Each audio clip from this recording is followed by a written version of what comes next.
2.5 years into one of the most destructive conflicts of the 21st century, Russia stands on the edge of an economic abyss.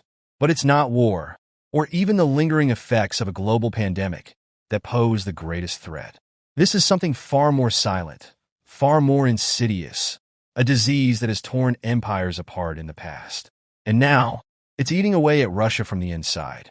This isn't a virus, but its effects could be just as devastating. It's called the Dutch disease, and it could push Russia to its breaking point.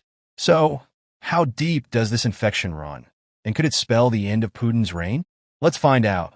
Russia is one of the world's largest suppliers of natural gas and crude oil. For decades, it has leveraged its vast energy reserves to fund its economy and, most recently, its war machine. But this reliance on energy exports comes with a cost that Russia may soon be unable to bear. The Dutch disease refers to an economic phenomenon where a sudden windfall from natural resources like oil or gas causes other sectors of the economy, such as manufacturing and agriculture, to weaken. Russia's overdependence on its energy sector has made it vulnerable to this exact fate. Let's break it down.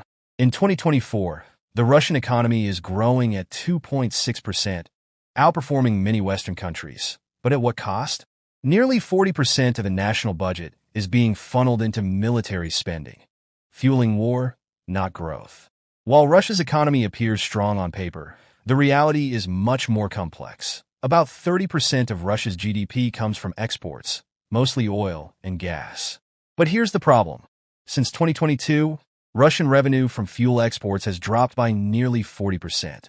Even though Russia has increased exports to India and China, these efforts have barely offset the losses from Western sanctions. This dependence on a single booming sector, like energy, creates a dangerous imbalance.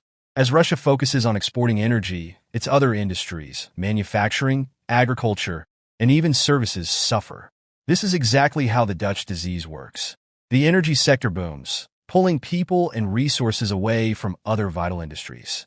But when the energy bubble bursts, there's little left to support the economy. Look at the ruble. Since the invasion of Ukraine, the ruble has fluctuated wildly, at one point losing over 70% of its value. And while Russia has tried to stabilize its currency by linking it to gold and reducing foreign spending, the underlying problem remains. The country is dangerously reliant on oil and gas.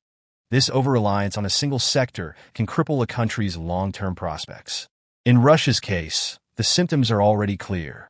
The Dutch disease is not just an economic theory. It's happening right now. But here's the big question.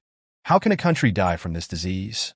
If global oil prices drop, or if other countries like the US and Saudi Arabia increase their oil production, Russia could lose its economic lifeline. With less money flowing from the energy sector, the already weakened industries could collapse entirely, leaving the country with no way to sustain itself. In short, if the Dutch disease continues unchecked, Russia's energy dominance could become its downfall.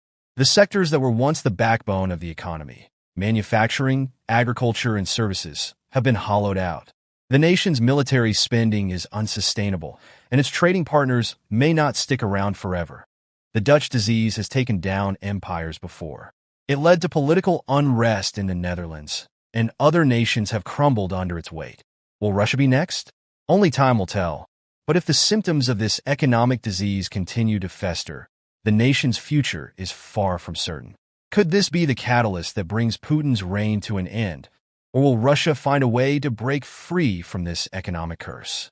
Subscribe for more deep dives into global issues, and let us know in the comments what you think the future holds for Russia. Until next time, stay informed.